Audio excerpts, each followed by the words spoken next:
해안에 침식을 막기 위해서 고성군 앞바다에 200억 원을 들여 수중 방파제를 설치하는 등 연안 정비 사업이 진행됐습니다. 하지만 이후에도 침식이 계속돼 논란이 일고 있는데요. 특히 파도의 충격을 줄이는 수중 방파제 일부 구간이 애초 설계와 어긋난 정확이 파악됐습니다. 정면구 기자가 보도합니다. 하늘에서 본 연안 정비 사업 현장입니다. 푸른 바닷속 짙은 검은색 띠를 이룬 구조물 3개가 눈에 띕니다. 한 곳당 길이 150m 정도인 수중 방파제입니다. 해안으로 밀려오는 파도를 방파제가 막으면서 힘을 줄여 연안 침식을 막아주는 방식입니다. 애초 이 구조물은 바다에서 수면 및 0.5m 높이까지 쌓도록 설계됐습니다. 하지만 바닷속에 들어가 보니 설계와 다른 상황이 여럿 포착됩니다. 깊이 1m가 넘어 보이는 구간이 군데군데 파악됐습니다.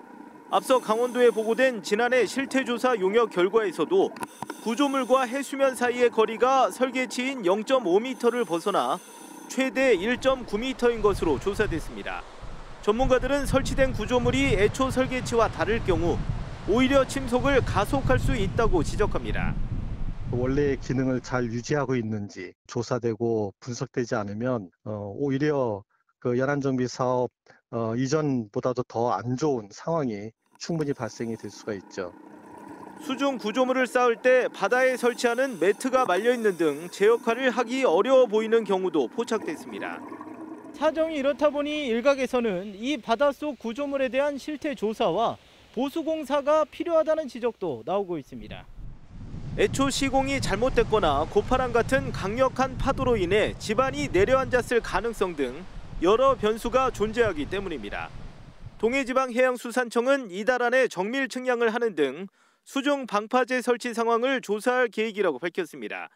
해양수산부도 어떤 문제가 있는지 확인하겠다는 입장입니다. 무엇보다 200억 원에 이르는 막대한 예산이 투입된 만큼 사업 효과를 담보하기 위한 철저한 실태 조사와 보완 대책이 필요해 보입니다.